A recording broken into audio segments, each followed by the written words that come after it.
Amper.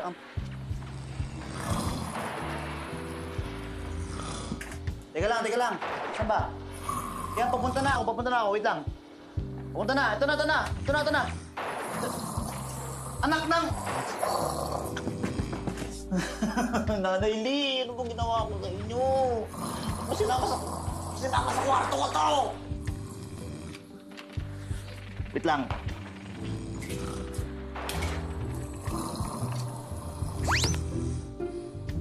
Kapisit. Nira ng laro.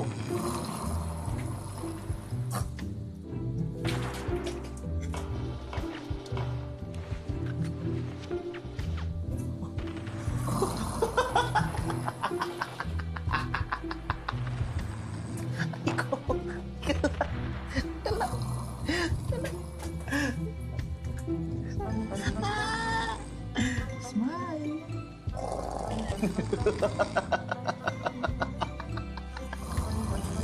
Yan. Kalma. Ang kulit-kulit mo kasi. Deserve.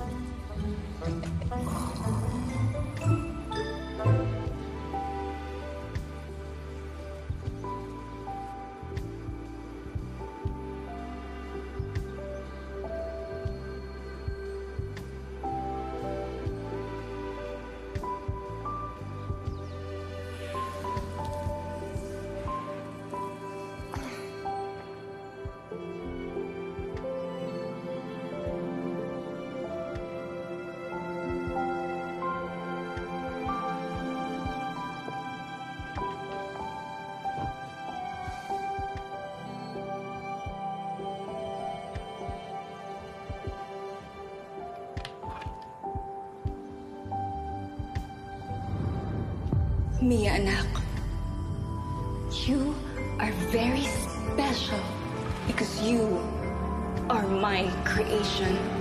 Ako ang humubog sa'yo. My other self.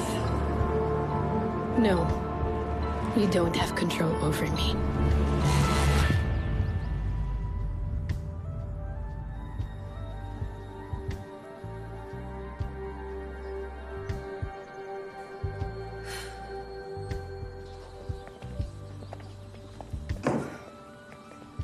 Gusto mong malagay under your monitoring si Samuel?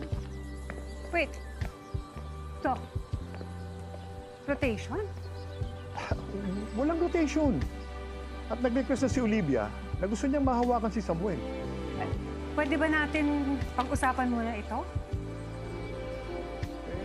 Mabuti pa nga. Sabihin niyo na lang sa akin kung ano mapagkakasunduan niyo. Pag-usap kayong dalawa. Olivia, tungkol ba to sa kagustuhan mong maging manager? Kaya nagpapabibo ka kay Doc Ano? Wala akong panahon para dito. Ang dami kong mga inaasikasong pasyente. Precisely my point. Ang dami mong pasyente. Mga ago ka pa? Olivia! Morning, Ma'am Eden.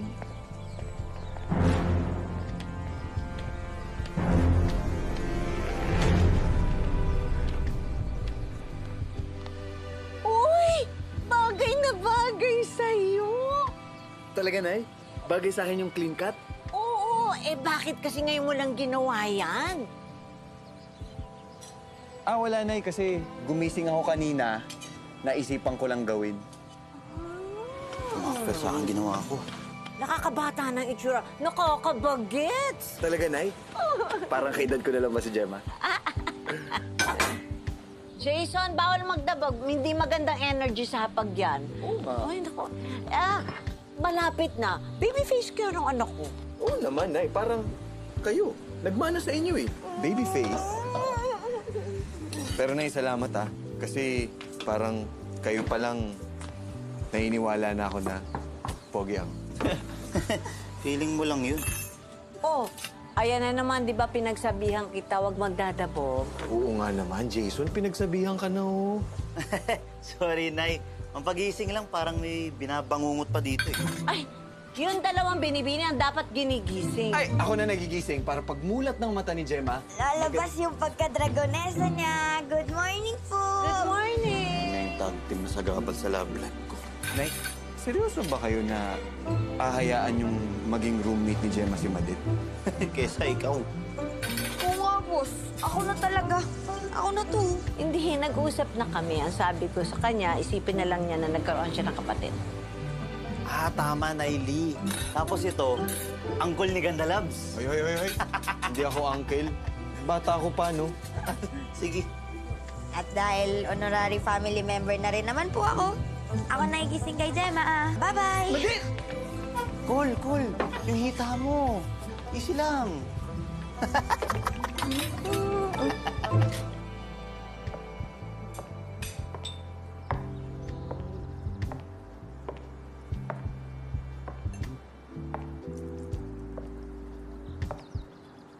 Kaya na.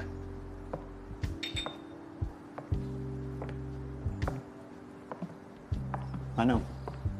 Upo na.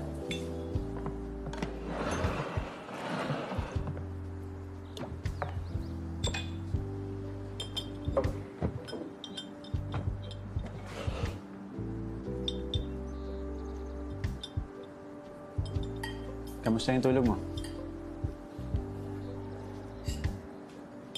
Probably the best I've ever had.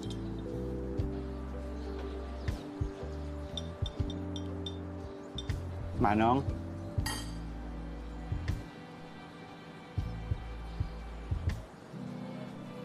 May gusto kang sabihin kay Mia, di ba? Miss Mia,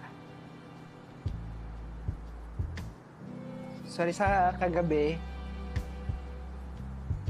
Kasi pinalo kita ng unan tsaka hinata ko yung buhok mo.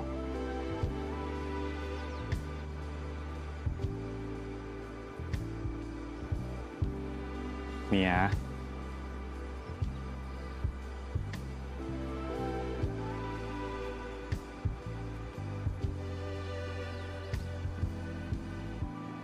Sorry din.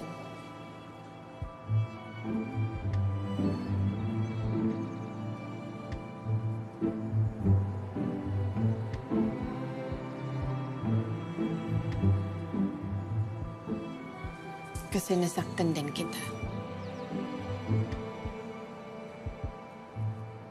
Yan. Eh di mo sa'yo magsisimula yung araw natin. Happy day, Manong? Hindi naman nasaktan si Matmat. Si Satsat nasaktan kasi wala nang ulo. Manong? Pero okay lang, Miss Mia. Sa'yo na si Satsat.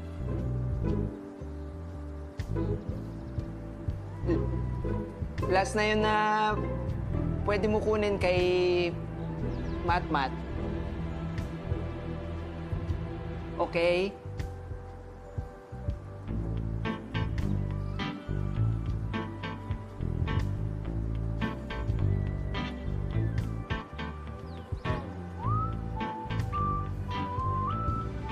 Okay?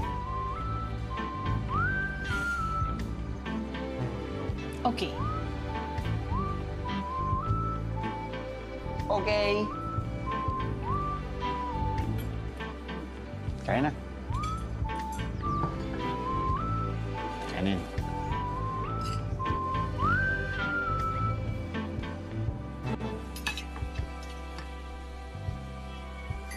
Meron kang sunny side up, meron kang scrambled, up to you. Ako nagluto niyan.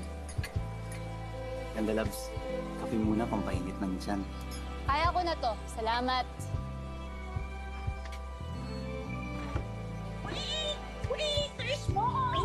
Uy!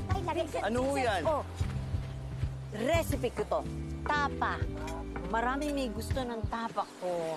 Uy, Naili, ako din. Gusto ko ng tapo mo. Kumuha ka na dyan. Kaya mo na yan. Ang sarap, Nay!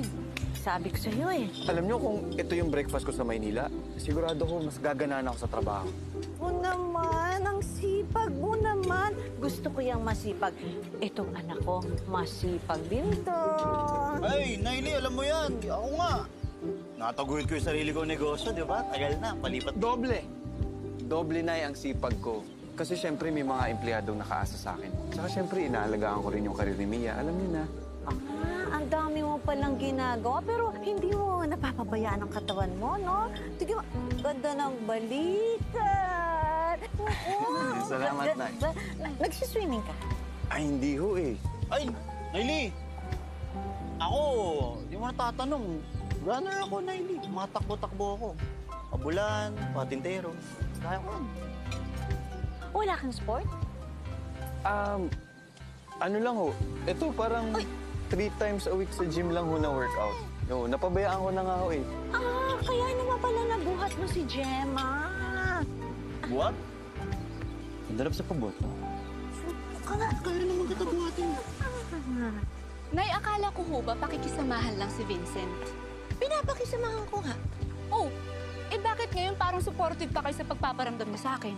Naku, buti naman napansin mo na may gusto sa'yo yung tao. Anak, kasi sa'yo kailangan ng extra effort sa pagpaparamdam. Wala kang ibang nakikita kundi si Patrick lang.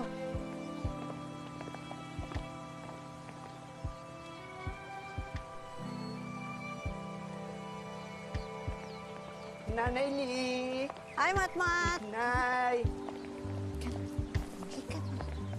Gemma! Mano, Ay, Patrick. Hi, Mia. Hello po.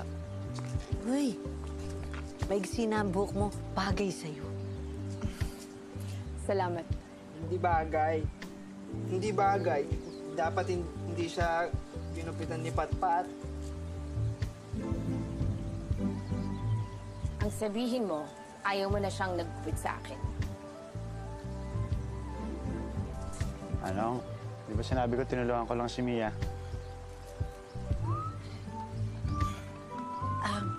Mia, dalaw ka sa bahay. Ipagluluto kita. Galing na siya doon, Nanay Lee. Tapos, nagsabunutan sila ni Gemma. Ano? Matmat, hindi counted yun. Gemma, ano ba? Past is past. Mga bata pa kayo, dapat nga nagkakasundo na kayo ni Mia. Nay, tara na. Ha? Patrick, una na kami. Sige. Dapat nga nag-ulit.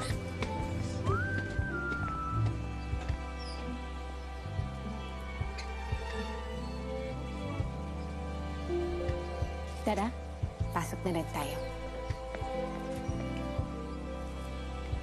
Mauna na kami. Malilate kami ni Patpat. Paano ako?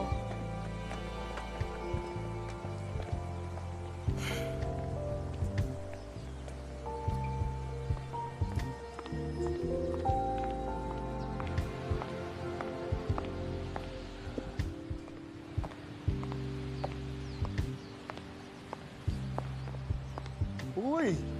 Welcome back! Akala ko, di mo nagugusto yung magturo ulit dito eh. I heard the patients love my stories. And you are a storyteller. Pero akala ko din, dahil nalaman mong nirequest ka ni Patrick. Alam mo, madiskarte talaga yung batang yun. Susunod lang siya sa ipagagawa ko kapag binalik ko yung klase mo. He requested for it? Bukod sa pag-welcome ko sa'yo, pwede bang magtanong, kilala mo pa si Zelda? Zelda, isa lang po yung kilala kong Zelda. Yung pasyente niyo dito, sumasagot siya sa klase ko. Yun lang?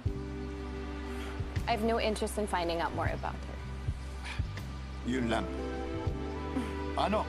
Welcome back!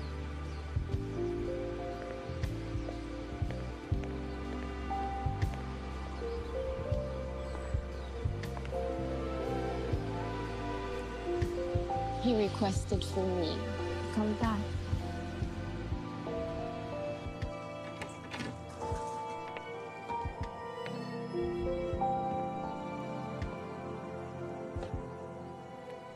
Uy! Pamis naman yan. Kilala mo nagbigay nito? Nakita mo lang yan dyan? Bakit ako wala?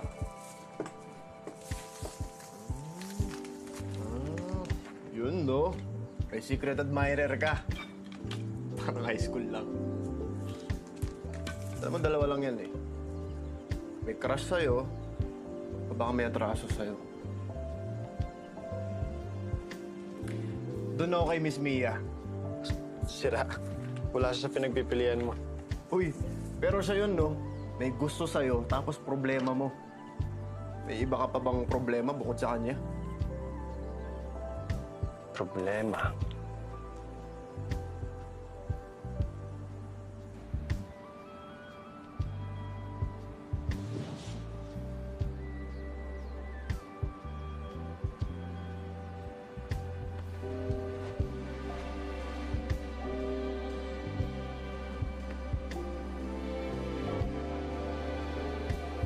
Nahihirapan ka na ba, Samuel? Minsan, better na nag-give up na lang. Pero kung gusto mo pang lumaban, sige lang. Andito lang ako. Ako lang ang pwedeng mag-alaga sa'yo. Hindi ang tulad lang ni Olivia ang aagaw sa'yo sa akin.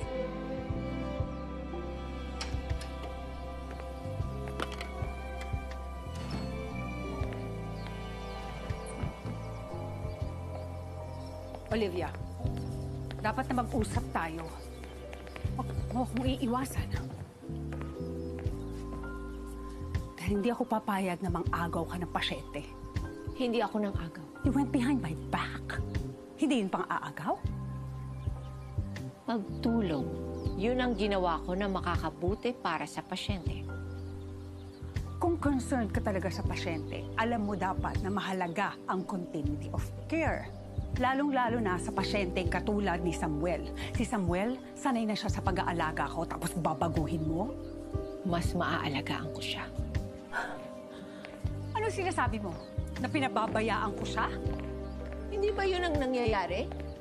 Maayos ang naging operasyon, maayos din ang recovery. So what are you saying? Eh ano yung nangyari kay Mia? That's an isolated case. Nakaharap niya yung anak niya. Kung ano man ang dahilan niya, kung bakit nasa kanya ang anak niya, wala... That's basically my point. Kung binabantayan mo ng mabuti, hindi mangyayari yun. Hindi mangyayari yun. Kung hindi mo in-insist na pumunta si Mia dito, baka nakakalimutan mo, idea mo ang mag-alaga si Mia sa tatay niya. Alam mo naman ang posisyon ko dyan, Olivia, from the very beginning.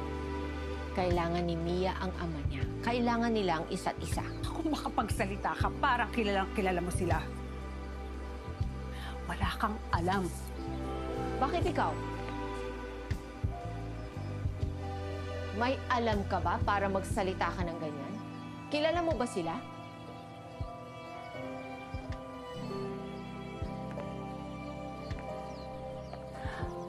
We are their care providers. Malinaw yun. Priority natin ang health ng pasyente, hindi yung relationship nila sa pamilya nila.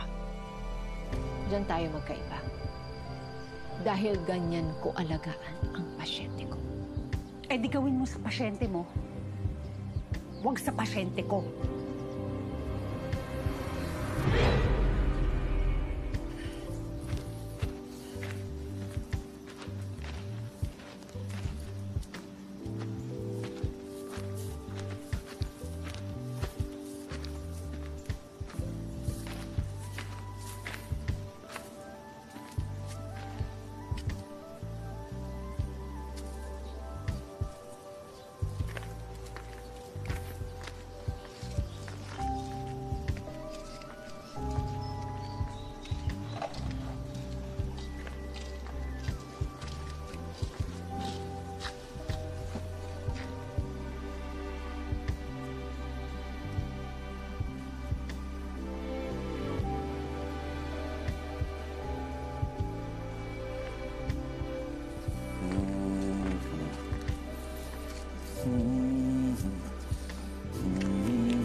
Don't you think parang may kulang? Huwag makialam. Lahat ba ng bagay, pakikialaman mo? Una si Samuel, si Matmat. Anong susunod? Buong ospital na? Kahit ilang beses kong sabihin sa sarili ko na umiwas muna, apektado ka talaga. Ano? In love ka na kay Mia? Di ba kapag nagmahal ka, pipiliin mo mas maging mabuting tao? Insecure daw ang nananakit ng babae. Huwag kang makialam dito.